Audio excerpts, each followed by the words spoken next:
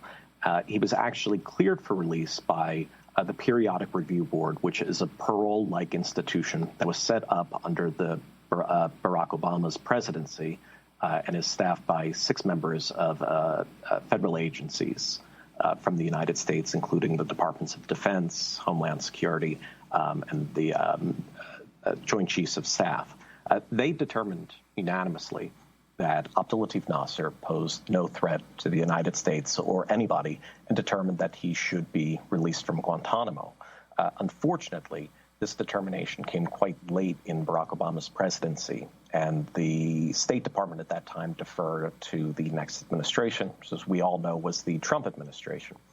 President Trump had campaigned on the idea of not closing Guantanamo and, in fact, not transferring anyone out of Guantanamo, and largely kept to that promise.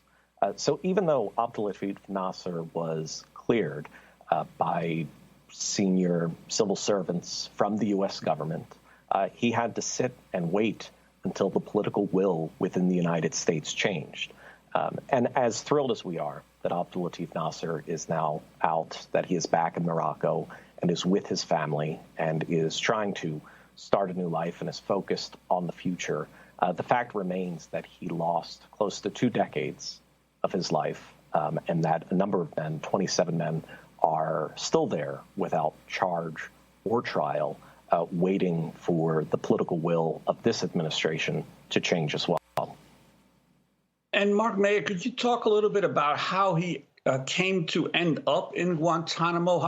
How was he originally captured and transferred and detained there, and why did he never receive a trial?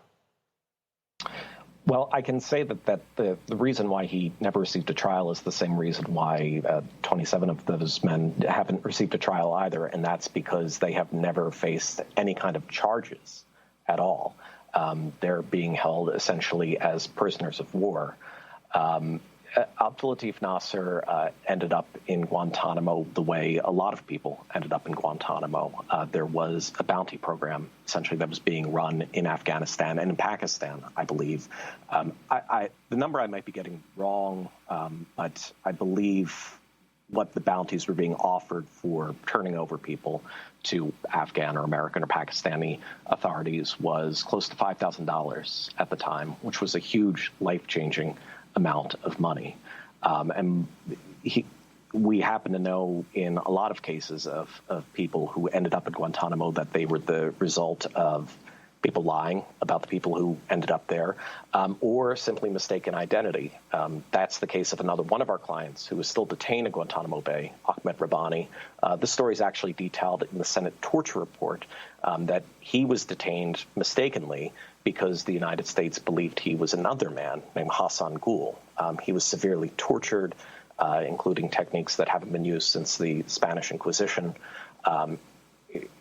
The United States eventually actually detained Mr. Hassan Gul at the same prison, Bagram, that Mr. Rabbani was being held at.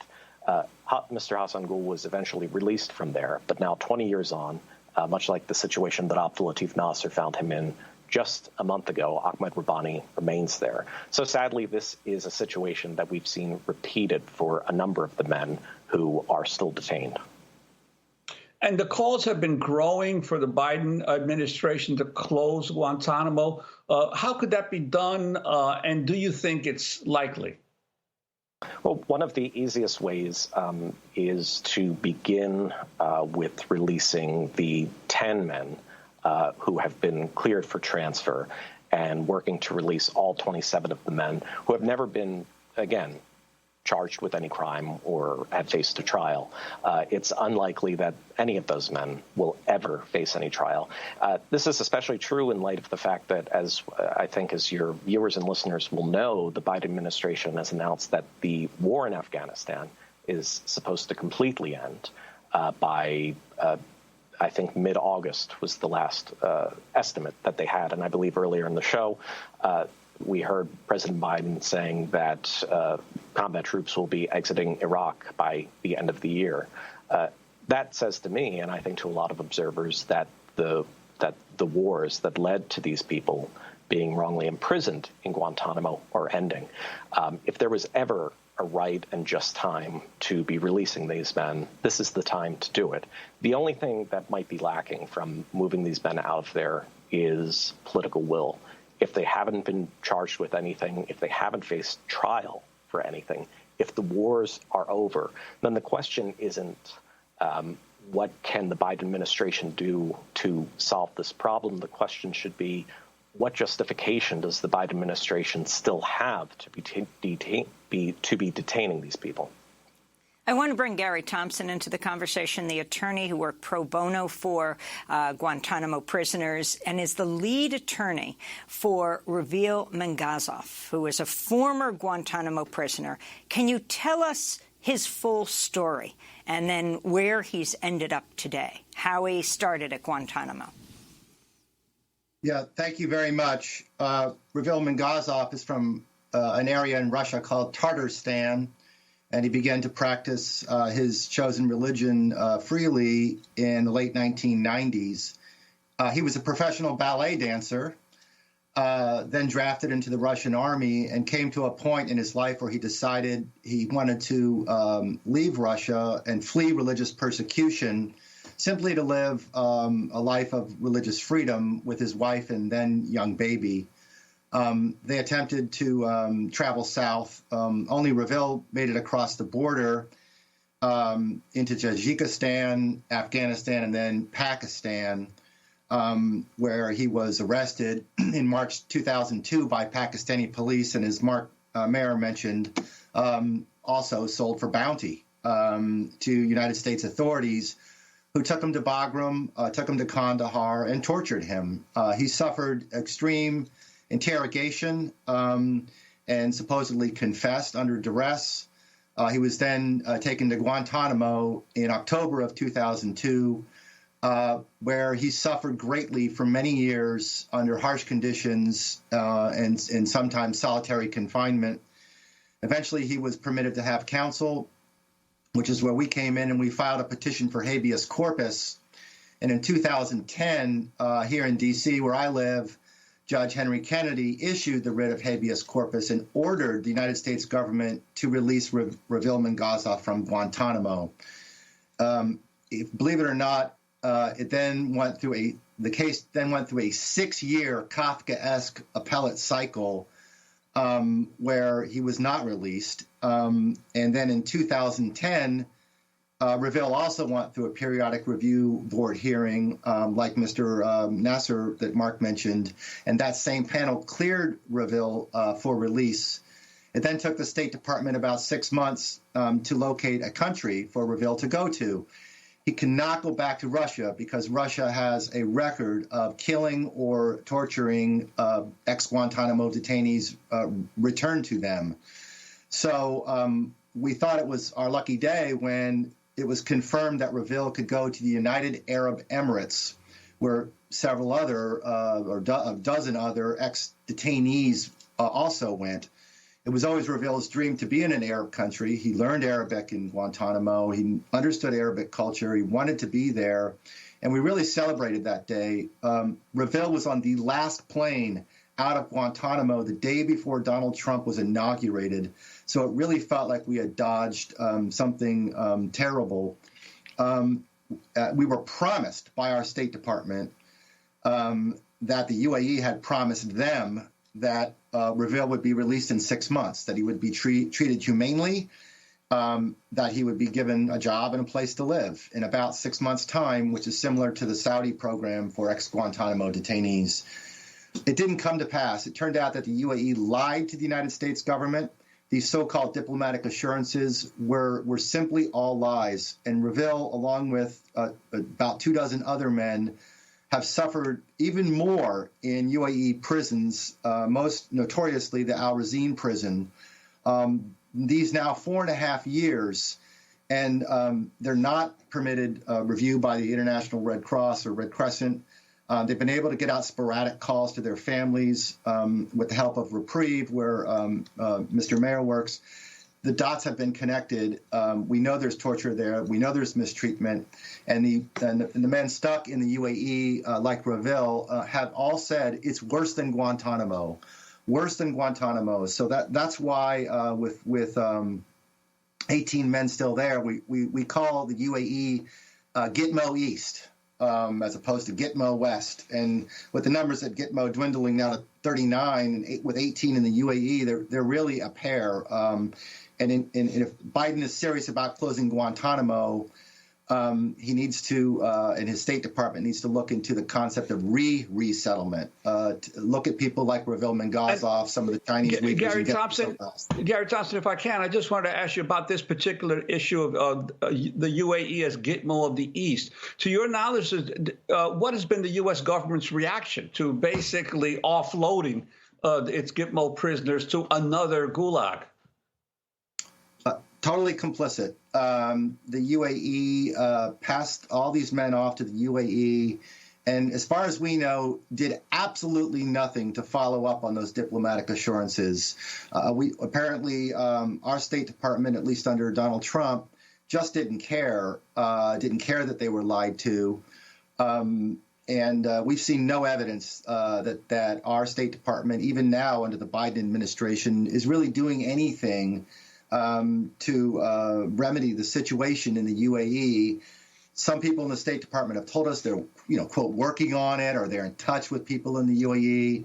But we're seeing nothing. And in the meantime, we're getting very, very scared that Reveal might be rendered to Russia, or in the case of the Yemenis who are in the UAE, that their fate might take them back to Yemen, where they could suffer greatly. I just wanted to remind people what Joe Biden said in the last Democratic presidential debate when he was asked by PBS moderator Michelle Sindor about closing Guantanamo. Vice President Biden, why couldn't you close Guantanamo Bay?